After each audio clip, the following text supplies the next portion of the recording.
মমতা বন্দ্যোপাধ্যায়ের সরকার, মমতা বন্দ্যোপাধ্যায়ের রাজনৈতিক দল কাদের পক্ষে?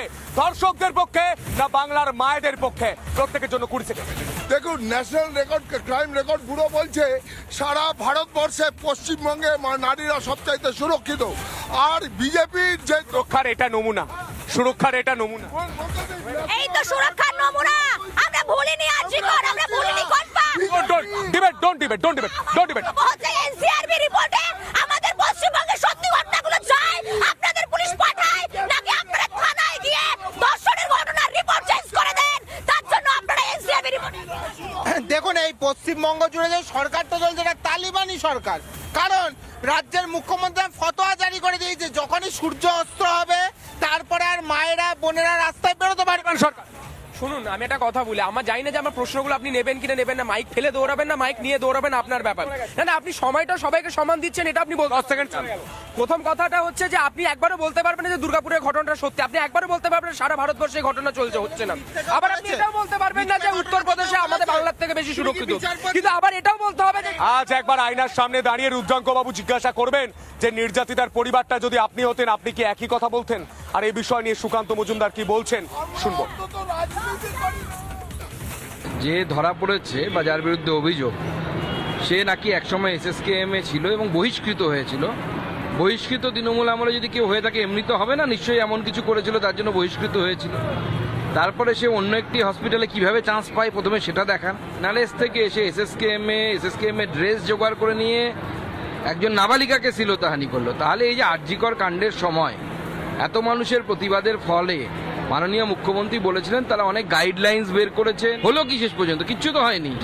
গোটা বাংলার মানুষ জানতে চায় মমতা বন্দ্যোপাধ্যায় কাদের পক্ষ নিচ্ছে, ধর্ষকদের না নির্যাতিতা? না, সব থেকে বড় কথা সন্তুদা, অনুব্রত মণ্ডল যখন ওই পুলিশের বড় বাবুর মা এবং স্ত্রীকে নিয়ে একদম কুৎসিত ভাষায় আক্রমণ করেছিল, সেই সময় আমরা কি দেখলাম? অনুব্রত মণ্ডলের বিরুদ্ধে কোনো ব্যবস্থা হলো না, উল্টে অনুব্রত মণ্ডল ডিজিকে ফোন করে বলছে আইসিকে ইমিডিয়েট বদল করতে হবে। তার মানে কি?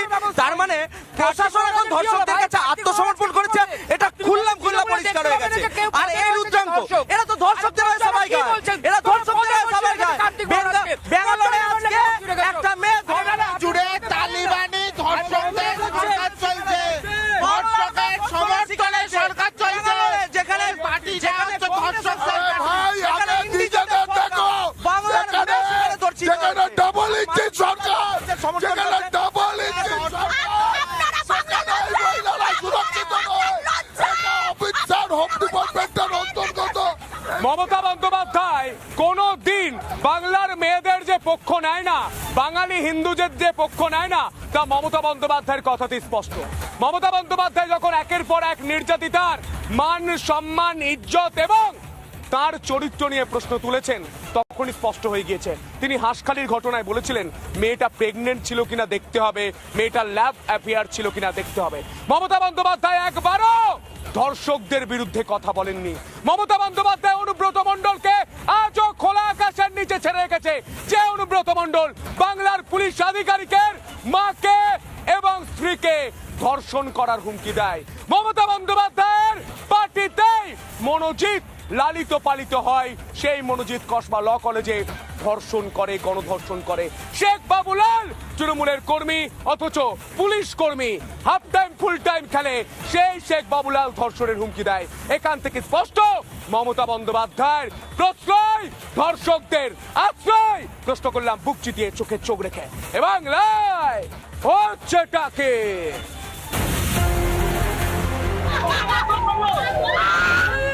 মানুষের দুঃখ দুর্দশা, মায়ের আমার রক্তে ভক্ত হয়ে গেছে, হাহাকার যন্ত্রণা, যন্ত্রণায় কান্নাচ্ছেন এবং তার সুশ্রুতা চলছে তার পায়ে। দমন পীড়ন দারিদ্র, বৃষ্টির সময় ঘর দিয়ে জল পড়ে, এবার করতেই হবে শেষ।